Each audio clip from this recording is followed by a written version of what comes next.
There are a lot of characters who have the potential to be in GTA 6, but I've pinpointed 3 that will not be in GTA 6, so watch the video and find out who they are. Number 1, Chris Bellard, who plays the lead character of Carl C.J. Johnson in 2004's Grand Theft Auto San Andreas, responded recently to rumors that he'll be returning to reprise his role in GTA 6 in the 2004 game. Unexpectedly, he not only debunked these rumors, but also took a swipe at Rockstar Games in the process. No official statement or announcement has been made about the game being in development, but the growing number of rumors would suggest we will see it soon enough. Bellard, also known for his rapping under the alias Young Malay, made it clear that he has no intentions of returning to the franchise. Number 2, Grand Theft Auto San Andreas introduced players to Catalina's cousin, Cesar Villalpando, a street racer and the assumed brother-in-law of that game's protagonist Carl Johnson. Cesar and Carl, who also had a brief physical relationship with Catalina, are both still alive at the end of Grand Theft Auto San Andreas, and it's easy to think they would none be too pleased to hear of the death of Catalina. A proper confrontation with Cesar about Catalina will be both in tone with the game's message about the cycle of violence, and also an appropriate end for Claude, and Grand Theft Auto 6 doesn't have to take players back to the West Coast to make such an event happen. No matter where Grand Theft Auto 6 is set, the game should definitely bring back Grand Theft Auto 3's main character. Claude doesn't even have to be playable, but he should be around, and he should get a proper conclusion to his story. If the game does take place in the past like some rumors have suggested, it would be neat to see a younger, chatty version of Claude, and maybe learn just why he went silent in the first place. Number 3, Lester Crest is a major character in Grand Theft Auto 5 as well as GTA Online.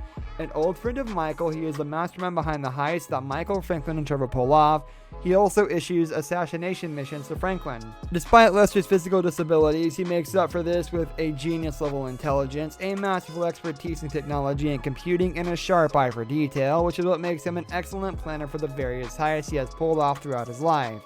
He is also an avid video gamer, and is a particular fan of Righteous Slaughter 7. Lester is, by his own admission, socially awkward and reveals to the GTA Online character during the Fleeca job that he's not the best conversationalist and rarely meets people in person. When he meets people online and arranges to meet them in real life, he will show up but unseen by his dates, and Lester instead will watch them from afar.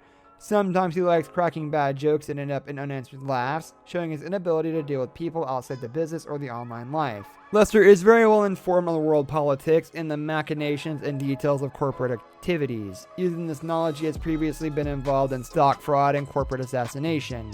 He also plays a major role during the GTA Online heist, helping the players in preparing and setting up the heist.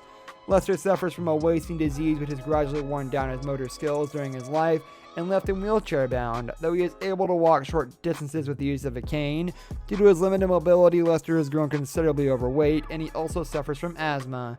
It is implied that Lester was bullied in high school, and as he posted on Bleeter that getting revenge on his old high school class never seemed to get old. At an unknown point in time, Lester met and became affiliated with Michael Townley and Trevor Phillips, becoming a regular member of their heist crew since the start of their partnership, working mostly as a planner and information scout. It is stated by Michael during the Merryweather heist that Lester went against doing the heist depicted in the prologue, possibly having an idea of what eventually happened. Despite all that, there is no information about Lester coming back to GTA 6. I'm positive he's not going to come back, but maybe a descendant of his might be featured in GTA 6. While it might not be the worst thing in the world to see these characters come back, I think it's time that other characters get the spotlight, so they probably shouldn't come back. Thanks for watching. If you enjoyed this video, click on the videos on screen now or that are linked in the description below.